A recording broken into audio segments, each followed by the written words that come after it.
অত্যাবশ্যক জিনিসপত্র আমরা সব এসে জিরো করে দিয়েছি। আপনি ছাড়টা দেখবেন কি দিয়েছে আমরা, অথবা সেটার দিকে আপনি নজর দেন।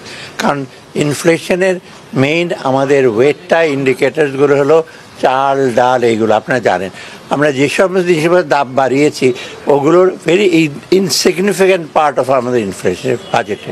এটা এক নাম্বার। দ্বিতীয়ত বাংলাদেশ আর রেস্টুরেন্টের দাম বাড়িয়েছি 3 তারকার উপরে যে রেস্টুরেন্টগুলো, কেউ যদি আপনার একটা ফিক্সড অ্যামাউন্ট টাকা খেতে সেটা 10 টাকা যোগ হবে, আমার এটা কোনো মনোবেদনার কারণ হওয়া উচিত না। এই সমস্ত আর্গুমেন্ট ঠিক এগুলো এসে টেকে না।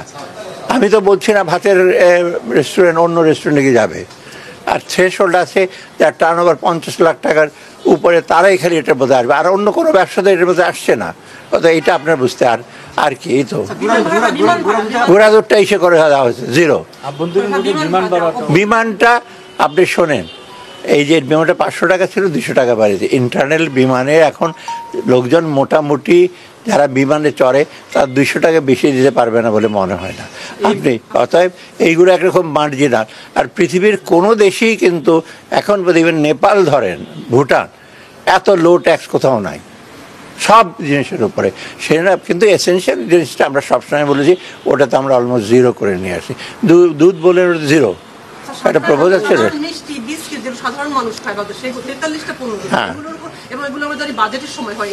না না, আপনার আরেকটা জিনিস মিস করছেন, আমরা ভ্যাটটা ইউনিফর্ম 15% করছি, কিন্তু সেখানে ক্যালকুলেশন যখন হয় তাই প্রত্যেকটা ভ্যাটের স্টেজে যখন তার ট্যাক্সটা দেয় আলটিমেটলি কিন্তু সে 15% ভোক্তা দিচ্ছে না, কারণ বাকিগুলোর জন্য সে ইনপুটের জন্য রিবেট পাবে। এটা একটু জিজ্ঞেস করে নেন, ওরা জানে কীভাবে এসে করবে। অর্থনীতিতে মোটামুটি তো আমার অর্থনীতি একটু স্ট্রং তো হয়েছে, স্টেবিলাইজেশন।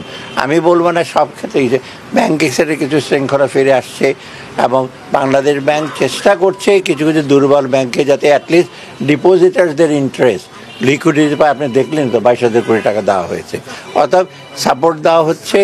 আর বাকি অন্যান্য জিনিসগুলো যে আপনার এই যে খাদ্যদ্রব্যের ব্যাপারে আমরা ট্যাক্স কমাতে মোটামুটি কিন্তু সহনীয়